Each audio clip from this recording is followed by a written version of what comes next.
Imagine a man whose name is synonymous with genius, a man whose discoveries rewrote the entire history of science, a man who taught us how planets move, why apples fall, and how the very laws of our universe are written. That man is Isaac Newton. But today, we're not just talking about the legendary scientist. We're going to uncover a side of him that's far less known, yet profoundly deep, the spiritual journey of a man who sought not only the laws of nature, but the God who created them. Isaac Newton's story begins on January 4, 1643, in the quiet English village of Woolsthorpe. His start in life was anything but grand. He was born prematurely, so tiny and frail that it was said he could have fit inside a teacup. Tragedy struck early. His father died before he was even born. When his mother remarried, young Isaac was left in the care of relatives. His childhood was colored by loneliness, a quiet inner struggle, and a deep search for meaning.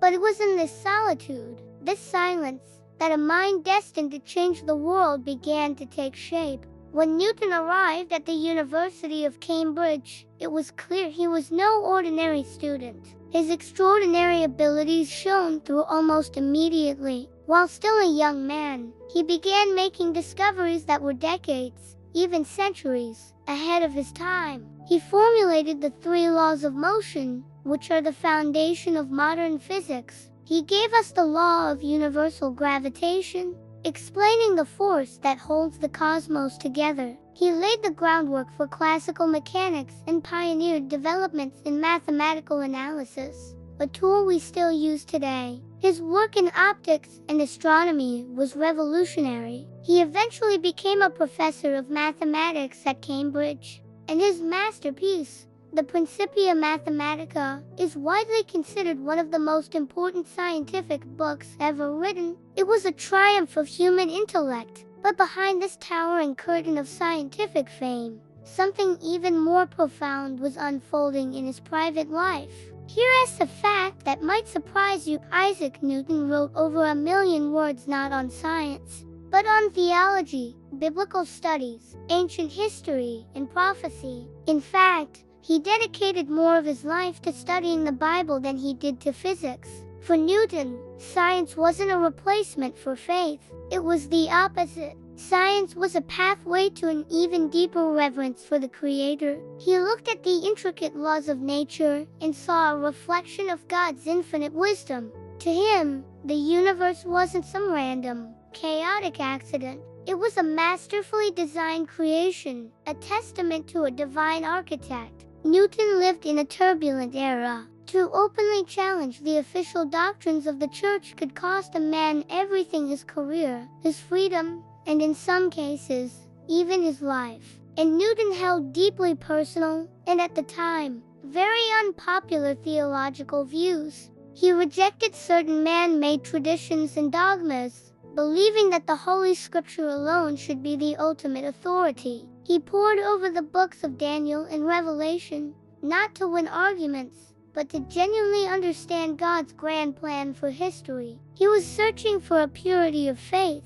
Because of the risks, he kept most of his spiritual writings private, sharing them with only a few trusted friends.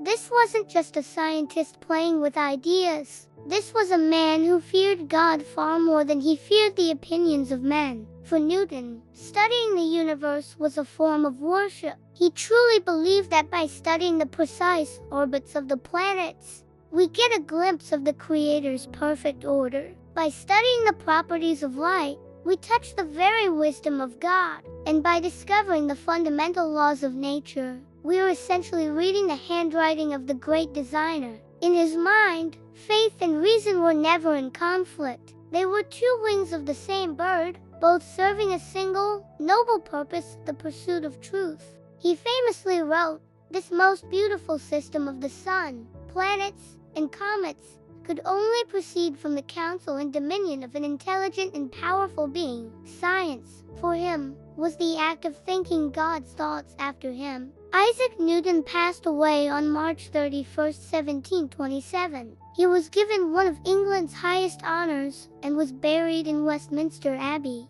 a final resting place for kings, queens, and the nation's most distinguished figures. The world remembers him as the ultimate genius of science, the father of modern physics. But we can be sure that God saw his heart, the heart of a man who spent his entire life searching for truth, who humbly bowed before the authority of Scripture, and who saw in every groundbreaking discovery the undeniable hand of his Creator. Newton's incredible story leaves us with a powerful lesson. It shows us that God reveals his wisdom in the breathtaking grandeur of the universe and also in the quiet, simple truth of his word. It teaches us that a true devotion to Christ can inspire us to seek truth with courage and humility, even when it's difficult.